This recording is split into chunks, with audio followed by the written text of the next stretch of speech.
제가 뭘 잘하는지 모르겠어요. 우리가 살면서 되게 많이 하는 고민이죠. 저도 이 고민을 하느라 거의 20대를 쭉 보낸 것 같아요. 그런데 30대가 되니까 또 다른 고민이 생겨요. 내가 뭘 해먹고 살지? 오늘은 재능이 없는, 정확히 이야기하면 아직 재능을 발견하지 못한 사람들이 어떻게 수익을 만들 수 있는지에 대해서 한번 이야기해볼게요. 제가 이것 때문에 정말 고생을 되게 많이 했어요. 저는 외국계에서 마케터로 회사를 다니며 창업을 해서 전화영어를 운영을 하고 있고요.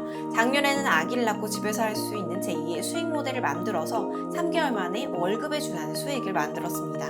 여기 정리된 내용이고요. 2월에는 51만원, 3월에는 95만원, 4월에는 252만원의 수익이 나네요. 요즘은 지식 창업이다, 무자본 창업이다 이래서 재능을 팔아서 돈을 버는 시대라고 해요. 남들은 다 재능이 있는 것 같은데 나만 없어서 아직 시작도 못하죠. 대체 재능이 뭔데? 재능이란 어떤 일을 하는데 필요한 재주와 능력, 개인이 타고난 능력과 훈련에 의하여 획득된 능력을 아울러 이른다. 누구나 다 재능 하나쯤은 있다고 해요. 그런데 발견하지 못하는 이유는 재능의 형태가 너무 다양해요. 재능은 달리기, 노래하기, 그림 그리기 이렇게 쉽게 잘 보여지는 것들도 있지만 예를 들어서 실행력이라든지 추진력, 설득력 이런 것처럼 뭔가 보여지기 어려운 것들도 있어요. 그래서 많은 사람들이 자기의 재능에 대해서 고민을 하죠. 저도 이렇다 할 재능이 있는 사람이 아니라서 정말 고민을 많이 했는데 결국에는 제가 찾아서 수익까지 만들었었던 방법에 대해서 한번 이야기해볼게요. 첫 번째는 하고 있는 일에서 재능 찾기. 예를 들어서 저는 외국계 회사 마케터였어요. 그러면 여기서 제가 뽑을 수 있는 재능은 영어, 그리고 외국계 회사 취업하는 법, 그리고 마지막으로는 마케팅 능력. 이렇게 세 가지가 있죠. 이걸 천재적으로 잘하느냐? 그건 아니에요. 그냥 제가 외국계 회사 마케터니까 사람들이 나한테 이런 걸 물어볼 수 있겠다. 이렇게 생각을 했어요. 그러면 나는 이걸 가지고 개발을 해서 재능으로 만들어가는 거예요. 저는 그걸로 사업도 하고 강의도 하고 글도 쓰게 됐고요. 또 이렇게 회사 밖에서 수익을 내는 방법들이 저의 재능이 돼서 유튜브를 통해서도 나눌 수 있게 됐어요. 그건 외국계에서 마케터였으니까 그랬겠죠 라고 이야기를 할 수 있지만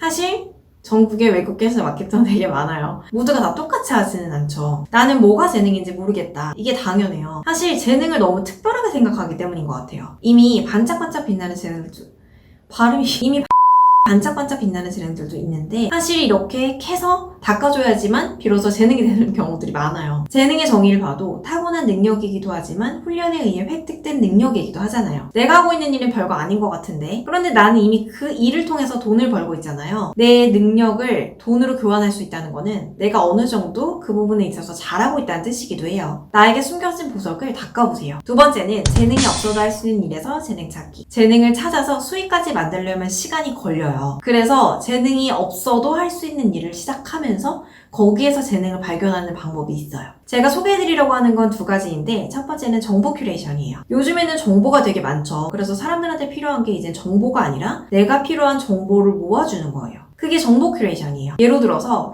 회사원이라면 회사에서 자주 쓰이는 보고서 양식들이 있을 거고 아니면 PPT 템플릿들이 되게 많이 필요할 거예요. 그러면 누군가가 회사에서 자주 쓰이는 보고서 양식 50선 아니면 회사에서 자주 쓰이는 PPT 템플릿 50선 이런 식으로 해서 재능마켓 같은 곳에 올려서 팔아요. 그러면 필요한 누군가가 이걸 구매를 해요. 이런 식으로 전자책을 만들거나 아니면 강의를 하면서 수익을 만들 수가 있어요. 실제로 재능마켓에서 이런 큐레이션을 통해서 전자책을 만드시는 분들이 계세요. 두 번째는 체험단이에요. 제가 이전 영상들에서도 종종 소개를 했지만 내 제품이 없어도 내가 파워블로거가 아니더라도 시작할 수 있는 게 바로 체험단이라고 이야기를 했었어요. 이렇게 재능 없이 바로 시작해볼 수 있는 방법으로 수익을 만들다 보면 오히려 거기에서 내 재능을 발견할 수도 있어요. 예를 들어서 내가 이런 제품에 대한 리뷰를 되게 잘하네, 이런 분야의 마케팅을 되게 잘하네, 이런 식으로요. 나는 꼭 재능으로 수익을 만들어야지 하지 마시고 역으로 수익을 만들면서 재능을 찾아보세요. 마지막 세 번째는 재능 기르기예요. 내가 재능을 통해서 수익을 만들어도 좋고 수익을 만들면서 재능을 찾아도 좋은데 중요한 건 재능을 계속 기르는 거예요. 요즘 트렌드를 보고 거기에 맞는 재능을 기를 수도 있어요.